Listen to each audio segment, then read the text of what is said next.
এদিকে ধীরে ধীরে আমরা লাঞ্চ কমপ্লিট করে নিলাম, আর তার ঠিক কিছুক্ষণের মধ্যেই শব্দ শোনা গেল হেলিকপ্টারের। সিএম চলে এসছে, এখনই শুরু হবে জনসভা, আর সেই সাথে সাথে শুরু হয়ে গেছে আমাদের ডিউটি।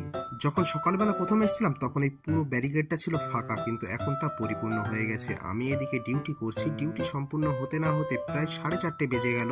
ডিউটি সম্পূর্ণ করার পর আমি এবং আমার সব বন্ধুরা একত্রিত হলাম এবং রওনা দিলাম আমাদের সেই স্কুলের দিকে, ফারাক্কা ব্যারেজ স্কুল। যাওয়ার পথে ফারাক্কা ব্যারেজের উপরে বেশ কিছুক্ষণ সময় কাটালাম, সেখানে বেশ কিছু ফটোশুট করলাম, এছাড়াও জলস্রোতের অপরূপ সৌন্দর্যতা দেখলাম।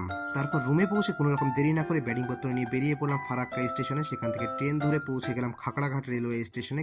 খাগড়াঘাট রেলওয়ে স্টেশন থেকে আমরা অটো ধরে সোজা চলে গেলাম বহরমপুর কোর্ট রেলওয়ে স্টেশনে। বহরমপুর কোর্ট রেলওয়ে স্টেশনের বাইরে থেকে আমরা এক বাটি দই কিনে নিলাম, 3 বন্ধু মিলে খেয়ে নিলাম। গরমের ভিতরে এই ঠান্ডা ঠান্ডা দইটা দারুণ লাগছিল। দই খাওয়া সম্পূর্ণ করে ট্রেনের জন্য ওয়েট করতে থাকলাম। বাড়িতে পৌঁছাতে আমার রাত 2টো বেজে যাবে। আমরা ট্রেনের জন্য ওয়েট করতে থাকি। তোমরা লাইক কমেন্ট সাবস্ক্রাইব করে দিও।